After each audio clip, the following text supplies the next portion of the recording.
we have Samsu, a sophomore at John Carroll University, who recently took fifth at the NCAA Division III Indoor Track and Field Championships, Yeah, which was also his but first time. yeah, no, it's been a good experience. Definitely took a little bit to get used to the college running scene and academic scene, but now I'm settled in my sixth season now already, competing in college. It's definitely been really fun and definitely settling into a groove here. Yeah, and still an underclassman, so you're still kind of fresh off of high school. Hmm. And then, also had your freshman year last year. Like, what was the biggest change coming from high school to your freshman year of college? Yeah, I mean, I think the big one was definitely just the level of competition. I ran Division II in high school, so still had really solid guys to run against. I never won an individual title in high school, so obviously, there was really good competition. But you're still finishing in the top two or three of every single race you're running, especially my senior year. I think, the lowest I finished was probably seventh or eighth, maybe on the grass. So you get to college, and all of a sudden, it's that first meet, and you're in a pack of 50 or 60 guys, and you're getting buried on the grass, and then even on the track, you're going out, and you're 4 or 5 seconds off the lead, 400 in. That's definitely a huge adjustment. It's something you kind of forget about when you were a freshman or sophomore in high school. So that took a while for me to kind of get used to that level of competition. Especially D3, you think you'll come in and just, you know, you'll fit right in and you'll smoke everyone, and that's just really not the case. The division's super deep, super talented. Yeah, and kind of like when was that, I guess, reality check settling in? Like, obviously, you know, Ryan Hagan just went 3:38 in the 15. The Yeah, lacrosse boys just dropped a 14:04 average, and like Wartburg yeah, just threw like 19 guys under 15. yeah. I mean, I think for me, it really hit my freshman year. Our team qualified to the NCAA championships at Terre Haute for on the grass, and I was like 280th, like bottom 10 in the entire race. Like completely just got like obliterated. Like I could hear the trail cart behind me, which is something I've never felt before. And I remember like I got done with that race and I was like, oh my gosh, like this is just so different than I thought it would be. Like the division's so much deeper. Um, and that was really when it hit me. And then now, coming off my first All American on the track, in the mile this winter and early spring, like you know already level even since then, since that meet, like Hagen dropping those times, like it's just ridiculous, and good to see for the division. But yeah, it's tough, man. D3 is good. Yeah, and like from your freshman year to now, like what have you changed? Whether it's just a matter of just doing the work or like any small things outside of that. Yeah, no, I mean, I think big thing is mentality. Recognizing that you're not the best guy, but that you want to be the best guy is huge. So kind of taking an ego check on that has allowed me to step into races and know I belong, but also, know that I'm not going to be necessarily that first guy across the tape, although I want to be. That was a big thing for me to kind of accept and get, through my head. But I think the other thing, like from a training perspective, um, not trying to smash every single workout, not trying to run as many miles as I could. I was a fairly high mileage guy in high school, but nothing crazy. And my first year in college, I basically just tried to run as much as I could, and that backfired, I think. So knowing that I don't necessarily need to go to the well every single day, every single session, but just trusting my training and letting my racing do the talking. And especially this indoor season, I kind of just showed up to that line really hungry to compete and prove that I belonged. And I think that was a huge step in the right direction for me because I felt ready to go on race day, which is, I guess, the most important thing at the end of the day. The races are what count. Yeah, and before we dive into the that All American feeling, that nationals podium feeling, like Yeah. in terms of metrics, like what were you running, if you don't mind me asking, in terms of like, oh, your training, maybe touch a bit of racing as well, your freshman year, and then like, maybe it could have been a change in like quantity and or quality. Yeah, no, like I think, um, my freshman year, I think I touched 80 once or twice mileage wise, but that was a really big jump from high school. Definitely probably in retrospect did a little too much too soon. But I was hungry and young, and I wouldn't change that because I learned a lot about what I could and couldn't take. So kind of backed off on that front. Took some workouts a little easier. Coming into, I think, my sophomore year, I was much more level-headed on the grass. Didn't really do a whole lot differently than the freshman year, other than, just back off some of those sessions and, show up to the line in middle war rested, which is hard for me because I do like to train hard. But I think I learned that along with my teammates and coaching, and just got really comfortable there. And then, coming into the indoor season, really just focused on being smooth in sessions. Obviously, you got to hurt every now and then, but, I had a good winter build, and I think I ran 4:12 at Penn State early in the indoor season for the full mile, and I was not super happy with that, but it was definitely a step in the right direction. And then I came back the next day and ran a K, and I think I ran like 2:27, but I won my heat in both those races. And I was like, all right, starting to figure some things out here, and that was a confidence builder. And then I ended up going to Boston, set my official PR of 4:08, running against the big guys, and actually ended up winning my heat there too. And that's when I was like, all right, if I can show up to Boston and win a heat, at this big meet, that's a good sign. So got through conference smooth and trying to hold on to training as much as I could, and then ended up having to run a last chance qualifier at Wartburg, which was super fun. I enjoyed that race a ton, got to meet some of the Wartburg guys, run around their campus and all that, so that was great. So that actually, I think, I converted to a 4:07 off of that flat track to the bank. And then, we can talk about Nats after. But it wasn't really I didn't really increase a whole lot of things from my freshman or sophomore year. It was more of being smarter, not harder. Yeah, and as we all saw, the result of it is a podium finish at nationals.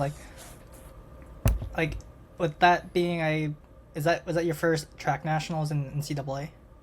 Yeah. So I ran freshman year. I ran on the grass. Didn't do great. This year I made it individually on the grass. Was 128th.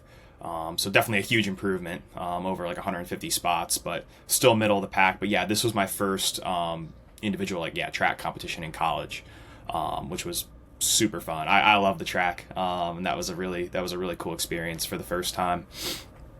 Yeah, so I was watching prelims, I watched the finals as well. At least from your perspective, how were your race tactics going in, and did they change at all during the actual race? Because in college, championship racing tactics are way more popular than, or at least they happen almost every single championship. Yeah. At any championship meet, compared to high school, where there's always going to be a few guys who just take it out from the gun. Yeah, absolutely. So I actually think my indoor season played out kind of perfectly in my eyes of just getting experience racing different ways. Boston goes out hard and you just hold on as long as you can. So I kind of got to hurt early there. And then our conference meet was super tactical. I think we went out in a 68 or something for our first 400, super, super slow. And then had to, ratchet that one down and get the win close pretty hard.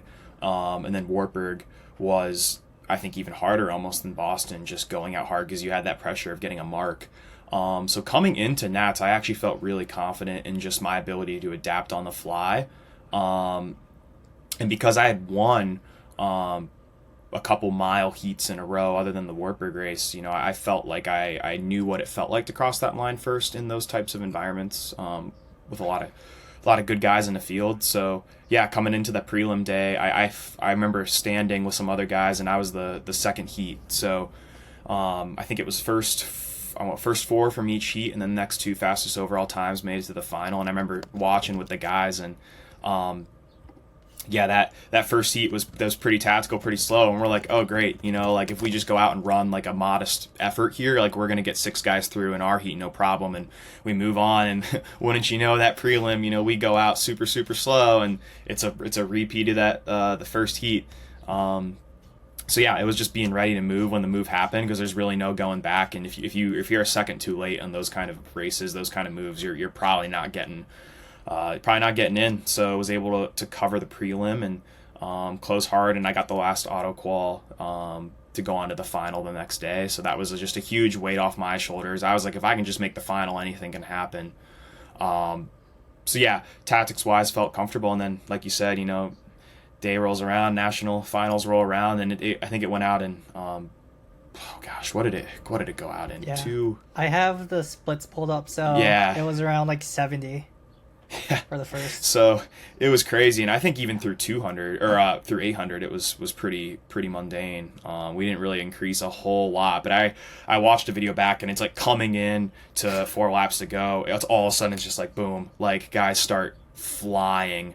So I was just like, all right, here we go, and you're right next to defending champs right there, and Zawicki is from lacrosse is like a well-respected dude. He's moving, and Rabbit Barnes got a ton of experience on the national stage. He's moving, and it's like, all right, here we go. So basically just ran an all-out 800, and yeah, just hung on, was able to close in I think like 156-ish for the 800, which for me, not being an 800 guy myself, I'm more of a or I guess I think I'm more of a mile 5K guy, but that was like, oh, maybe I do have some leg speed here. So yeah, just coming down that last 200, just burning legs, and was able to get a guy right at the line, and it was really fun.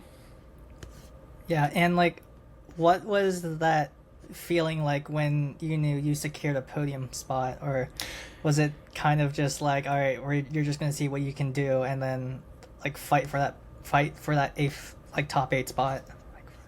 Yeah. I definitely came into the final, and I told myself, I want to race this all out. Like, I'm not going to race for 8th. I might as well race to win. If I finally made it, you never know how many national meets you're going to get to. So I was just like, all right, we're here. Let's just go for it. And obviously, I didn't win the race, but yeah, like, finally got across the line. I'm like, oh my gosh, like, finished. I think I was, I beat my expectations by a lot in my head. I knew I could be a podium guy, but I thought I would be 7th or 8th. But racing to win ended up getting me much higher. And yeah, it was honestly, first emotion was relief, but then it was a total excitement, just like what a dream come true for me. I always believed in myself that I could be an All-American, and getting that kind of thing checked off my list as only a sophomore was huge, because now it's like, who knows what can happen. So yeah, it was definitely relief first, but then a ton of excitement and joy, and just, yeah, like an honor to be on that stage. Yeah, and knowing that you've already set foot on not just that stage, but also like that podium as well, going into this outdoor season. Yeah. And then like obviously it's still pretty early in the season, even though conference is in like 2 or 3 weeks for mostly everyone, and then nationals a little less after that. Like, do you kind of expect it to play out the same way in terms of the field? Because I think, at least for outdoor, like, there's no DMR. Some guys might double up in the 3K steeple or 5K even. Yep. So like, do you think it'll be just like, all right, everyone just go out as hard as you can, and then we'll just see who crosses that line first, or do you think it'll play out the same way? Well, if Hagen's in the race, I think that's the huge wild card, right? I mean, the last time I checked, I'm sure it's changed a bit, but I think he was 5th or 6th in D1 with his time. I mean, like, absolutely amazing effort by him. I could be a little wrong on that, but I mean, he's one of the best guys in the entire NCAA. So if he's in the field, you just never know. I mean, if he goes out hard, that's gonna hurt. That's gonna hurt pretty early, But I could also see for him, if he's doubling back, like, who knows, he could choose to play it easy, and then because he can close so hard, he's so talented with his kick, and then he can come back in a 5K later that day. So who knows? But yeah, I do expect the field to look pretty similar, because you just have guys scratching and whatnot. But if anything, I do think it would be. I think it'd be faster than indoor. I think a lot of people probably walked out of that race and were like, maybe I should have pushed a little earlier. And so yeah, we'll see. But it'll be fun. I'm hoping I can get back on that stage. Still need a mark. Haven't run a 15 yet this season, so obviously don't want to speak too soon. But if I'm grateful and lucky enough to be back there, I'll definitely be ready for anything. Yeah, and to steer away from the entire topic of racing, the entire topic of competitions, just for a little bit, like, from high school versus now, how has your view of the sport changed in terms of, like, there's a lot to it, but as a whole, Yeah, I think I've just realized like the sport has given me so much when it comes to experience, right? So in high school, I was really lucky to be part of that Woodridge program and, multiple state titles. I was either in middle school or in high school, watching and being part of teams, winning cross country state titles, winning 4x8s, that sort of thing. So in high school for me, very lucky to have that experience. And I think a lot of it, I learned about team, and I was like, running's a team sport. And that's obviously carried into college. But what I've really learned from college, I think, is just to be grateful for opportunity, because I took it, I think, as a bit of a took it a bit for granted in high school, just because like our teams always would qualify, and we always got to go run at these big stages. But you have to really earn it in the NCAA, and I think I've just learned to appreciate every opportunity I can get. Flying to a Boston meet, like how cool, how lucky am I to do that, especially on the D3 level. Going down to Alabama, going down to South Carolina, having access to a new indoor track at our campus that we just put in, like really trying to, I guess, value and appreciate each of those opportunities, because you just never know when you're going to have that last race or that last PR, or when injury can pop up and all that. So for me, it's just been like, how can I enjoy each day and be grateful for each day and not take things for granted? Nice. And like eventually you're going to be in a position of leading the team. Like, is that something that you plan on like sharing with whoever ends up coming out to John Carroll, or is it going to be kind of like you're just going to gradually expose them, but that tends to be or expose them to like how it really is, or like granted that something like that tends to be a lot more natural than given? Yeah, no, I think to answer that, just when you're young, you come in wide-eyed and you don't really know what to expect in college. So that's definitely something, I think, because we got a pretty big freshman class coming in next year. So I think that's definitely something that I would want to convey early on to these guys, is just that nothing can be taken for granted, but also we're really lucky to have the facilities we have, the coaching staff we have, the area we're in, access to metro parks and trails and all that stuff. So I definitely think that's something that I want to be vocal about even more as I continue to grow and step into more of a leadership role. As some of our upperclassmen graduate, is just like, how can you maximize every single day, but at the end of the day, be thankful and joyous in what you're doing, because I think that just leads itself to better results. Yeah, and like you're after basically experiencing that adjustment to like a new team, new environment, and like basically not even like a team environment, just like not just that, but also like all a D3. Mm-hmm. Like, let's see how I put, like, how was the team coming in from your freshman year, and did they kind of give off like the same, I guess, energy in the way that you just spoke about it, or just the way that you're gonna give it? Yeah, for sure. No, I got really lucky with a great senior class when I was a freshman, and they definitely kind of took me under their wing and showed me the ways of the division.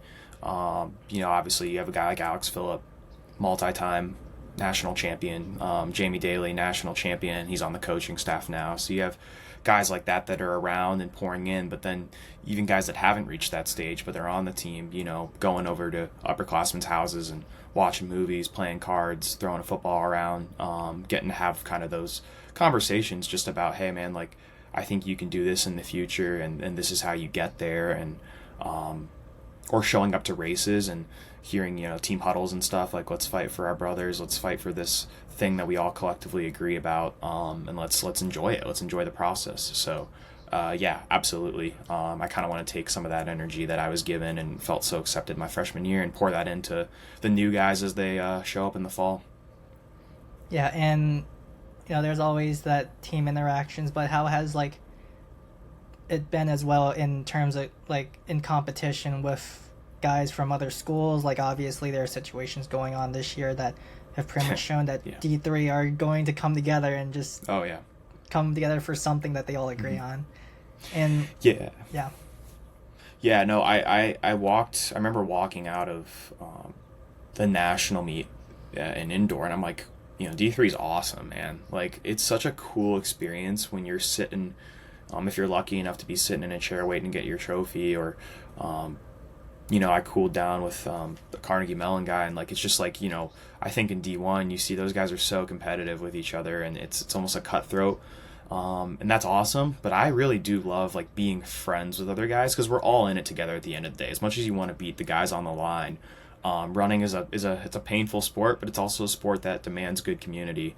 So that's another thing too. Just like the hashtag YD3 or all those sayings, and that's just like a huge thing that I've really felt, and I'm so like honored to be part of Division 3. I think a lot of people don't understand it, especially in high school. You always want to go D1, like that's the first gut reaction. But when you make that choice to go D3 and go to a place where you feel like you can develop and you can learn academically and athletically, it's pretty cool. Pretty cool to be a part of. Yeah, and that's something you love to see. And to steer off of pretty much everything that we just talked about to more some unrelated stuff. Yeah. Just to spice things up a bit.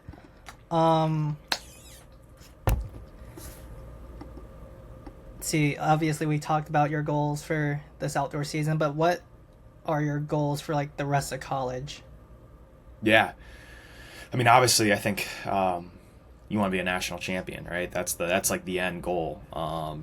For your outcome wise, but me and my coaches, like, we talk a lot about the process goals more than the outcome goals, because outcomes you can't control them to a certain degree. I can only control myself, but I mean, yeah, you look at a guy like Hagen who's just running out of his mind. Like, you never know what your competitors are capable of doing, and there's a lot of respect that has to be shown there. So of course I want to win one on my own, but I think I really want to focus on, as I continue to grow as a collegiate athlete, is just that personal development.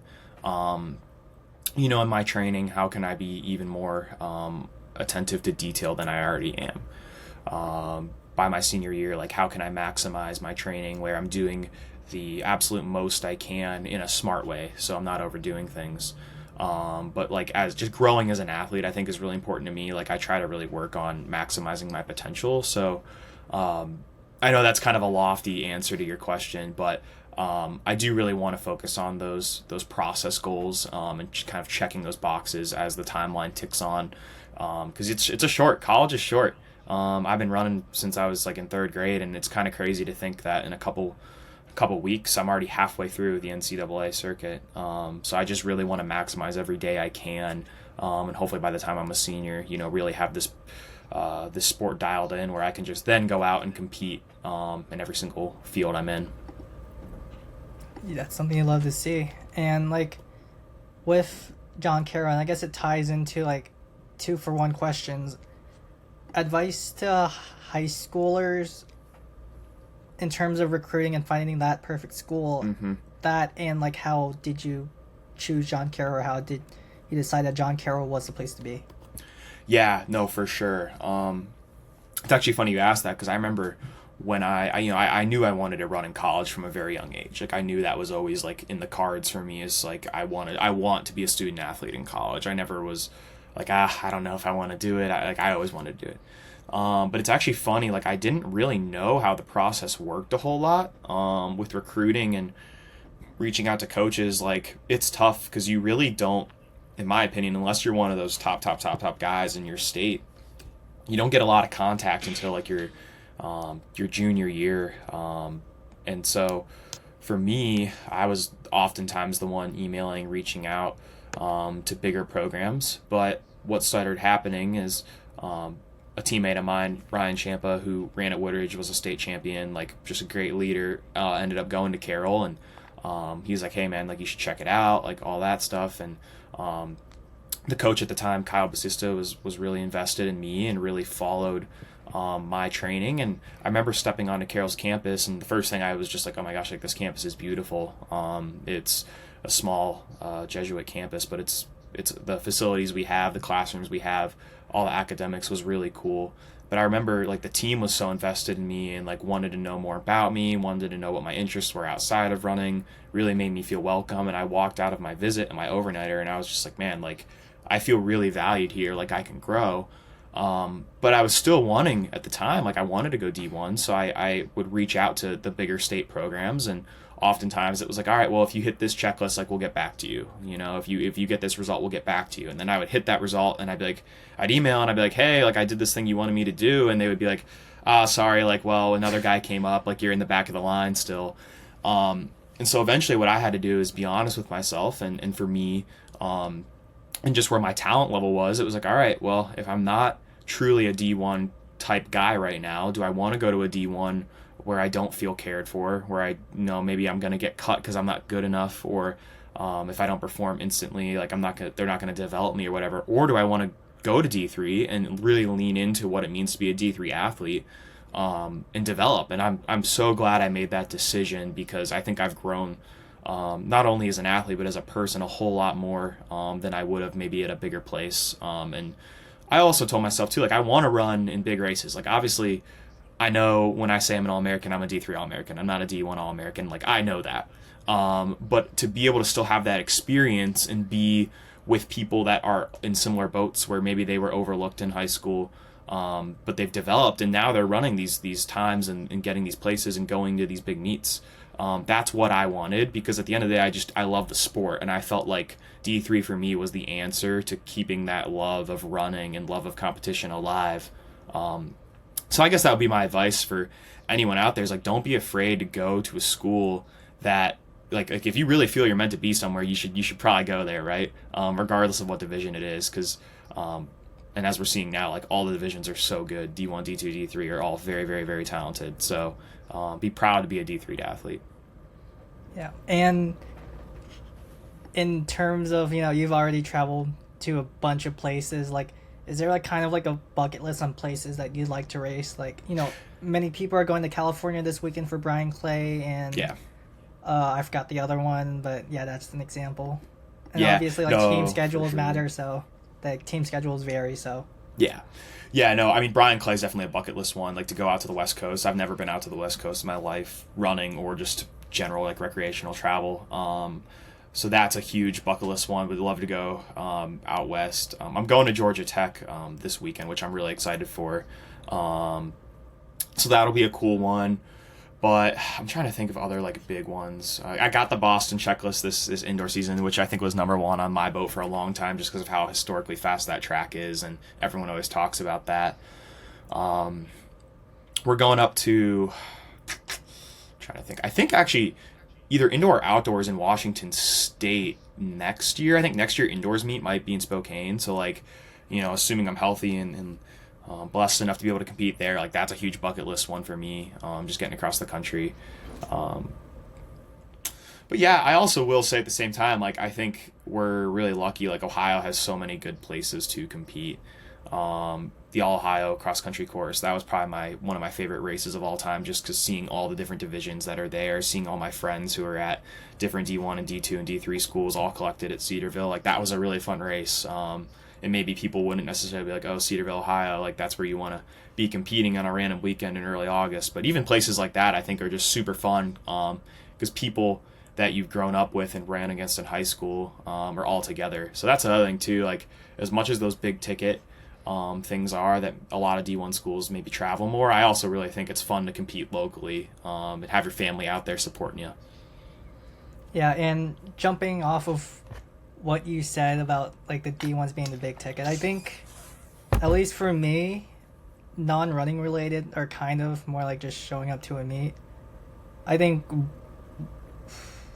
was Wash U that was kind of that, my goodness, this campus is nicer than pretty much any D1 I've ever seen. Oh, yeah. Yeah, but on a definite off note, shoe rotation. Oh, man. I am a huge shoe guy. I work at a local running store. I'm from Akron. It's like 2 minutes from my house. So I get made fun of all the time. I like to wear like a different shoe every day if I can throughout the week. Definitely, I'm a Nike fanboy at heart. So, can't go wrong with a Vomero, either the normal one or the Plus, just for like a daily trainer or a long run. I'm really getting into non-plated shoes for workouts. That's kind of been, I used to be a big plated guy. Like I wore Vaporflies in high school for my big workouts, but for like threshold days, or even sometimes like harder workouts on the indoor track because those turns are tight and like we have a flat track, so sometimes carbon's a little hard on the body. Evo SL from Adidas, really fun shoe. The Saucony Azura just recently released, and I picked that one up last week, and I did a session in it. I think like last Tuesday evening, and like it's just a fun shoe. Like these lightweight trainers that aren't plated, but they still have that good race foam in them. Like that's super fun. But I do also love my Max Stack ones too. So like I have a pair of Glycerin Maxes that I'll rock for like doubles or easy days and whatnot. And then like spikes, I have a ton of different spikes too. I kind of go with how my body's feeling. Nike Victory 2, definitely a good go-to for 1500 and down. The Dragonfly you just can't go wrong with if you're running 15 a mile and up. But honestly, we're in Under Armour school right now, and the Shakedown Elite MD is what I wore for the NCAA final, and that's a super fun middle distance spike, super aggressive rocker, really gets you on your toes. But I'm a 4-foot striker, so I like some of those aggressive shoes for races because I just feel like so much pop on them. But yeah, long story short, wear a lot of different shoes. I don't think there's a bad running shoe anymore. Like every brand's got a good shoe, so can't really go wrong anymore. Yeah, when you mentioned earlier you've had like little injuries every now and then, was it kind of because of the shoes, or was it kind of just your body, or like the shoes you had at the time, or was it kind of just your body adjusting to the trainer? Yeah, I think if I ever have little things come up, it probably is more of an adjustment thing. Like I think you definitely need to be wearing the right shoe for you. Like there are some shoes that can get you hurt, but it's more, to me, it's more of a form thing. Like, are we stretching? Are we rolling? Is your core strong? Are you lifting? Is nutrition good? Like I think those things are you sleeping enough? Like stuff like that. I think that often is more important necessarily than what's on your feet, and maybe that's contradictory to what a lot of people say. And don't get me wrong, you need to wear a good shoe. But I do think like some of my little things that have popped up is definitely just adapting to training. Nice. All right. Someone you look up to in the sport? Oof. I mean, there's so many guys I could pick from. I mean, if we're talking about just the sport, I'm definitely a Prefontaine guy just from I think I just read a book about him, and I know that's a very like cliche answer, but what he embodied for the sport, what he did for the sport outside of the running, fighting the amateur athletic union, doing all the work on the side, running his own meets, getting the Finnish athletes over to America to compete, leaving it on the track every time and just working his butt off. Like, how could you not like someone like that? A guy who wasn't afraid to call his shots.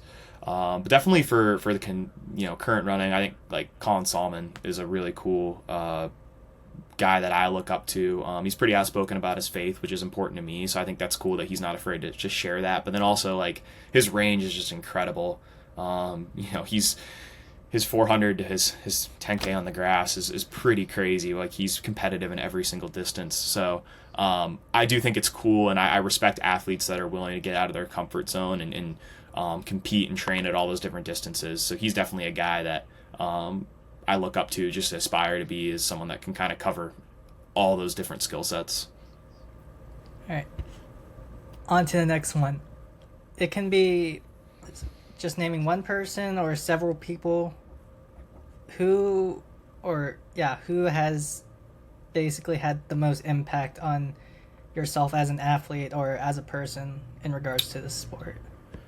Ooh, yeah. I got to mention my high school coach, Jeff Howard. He's one of the best coaches in the country on the high school level. And that was really cool to be a part of that, just because of the development he helped me with, not only on and off the track or the grass course. I've always been super committed to the sport. That's never been an issue for me. Like I'll show up and I'll put the hard work in, and I'll do all the little things I need to do. And obviously I'm not perfect, but I really try to be perfect in those areas.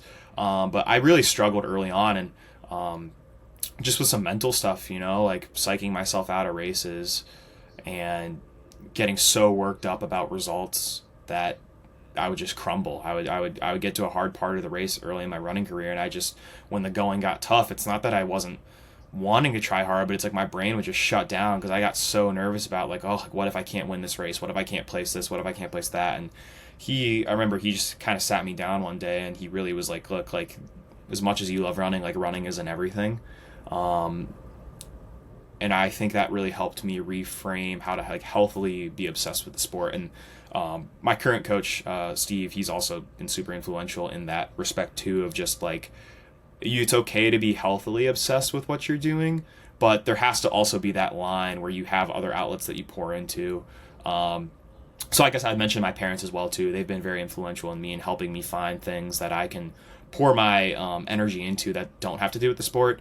I've been picking up the guitar recently. My dad's a super talented guitar player, so like that's been really fun. You know, like a good outlet for me to learn and get into.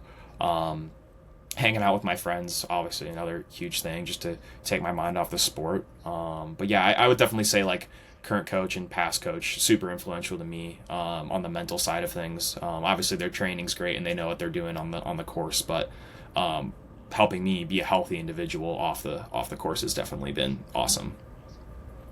Nice. And last one, if you could pick any field event to be good in at the level that your mile is in, what would it be and why?